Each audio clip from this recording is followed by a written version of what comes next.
बीकानेर से 30 किलोमीटर दूर देशनोक टाउन के अंदर है करनी माता का टेम्पल। अब इस टेम्पल के अंदर लगभग आपको 25,000 से ज्यादा चूहे देखने को मिलते हैं, इसीलिए इसको रेड टेम्पल ऑफ इंडिया भी कहा जाता है। जो टेम्पल की करंटली जो कंस्ट्रक्शन है उसको कराया था बीकानेर के राजा गंगा सिंह ने अर्ली 20th सेंचुरी के टाइम पीरियड के अंदर। अब जब आप टेम्पल में एंटर होंगे आपको दिखाई देते हैं हर तरफ चूहे ही चूहे। और साथ में ये भी माना जाता है कि जिस टाइम पर आप चल रहे हैं उस टाइम पर अगर कोई चूहा आपके पैर के ऊपर से चला जाए तो उसको काफ़ी शुभ माना जाता है और माना जाता है कि माता ने आपको आशीर्वाद जो है वो दे दिया। लेकिन ये ट्रेडिशन क्यों? क्यों? क्योंकि जो करनी माता है उनको दुर्गा माता का रूप माना जाता है और जो लीजेंड है उनके अकॉर्डिंग स्टोरी ये कहती है कि जिस टाइम पर करनी माता की जो स्टेप सन है उनकी एक तालाब के अंदर डूबकर मृत्यु हो जाती है, उस टाइम पर करनी माता जो है वो यमराज के पास जाती हैं और यमराज को कहती हैं कि तुम मेरे बेटे को वापस ज़िंदा कर दो। उस टाइम पर यमराज ऐसा मना कर देते हैं क्योंकि हिंदू रिचुअल्स के अकॉर्डिंग जो डेथ होती है उसको रिवर्स नहीं किया जाता।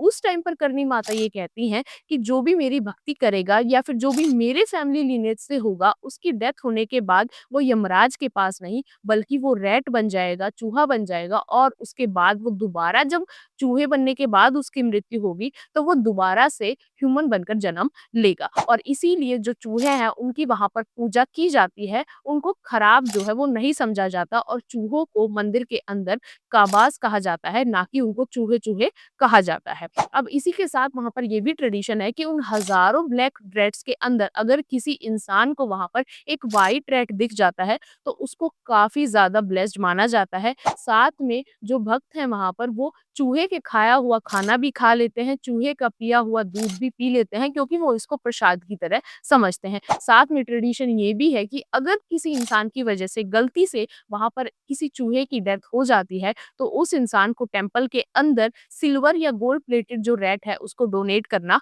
पड़ता है। इस टेम्पल की श्रद्धा इतनी है कि टूरिस्ट भी इस टेम्पल को दूर-दूर से देखने के लिए आते हैं।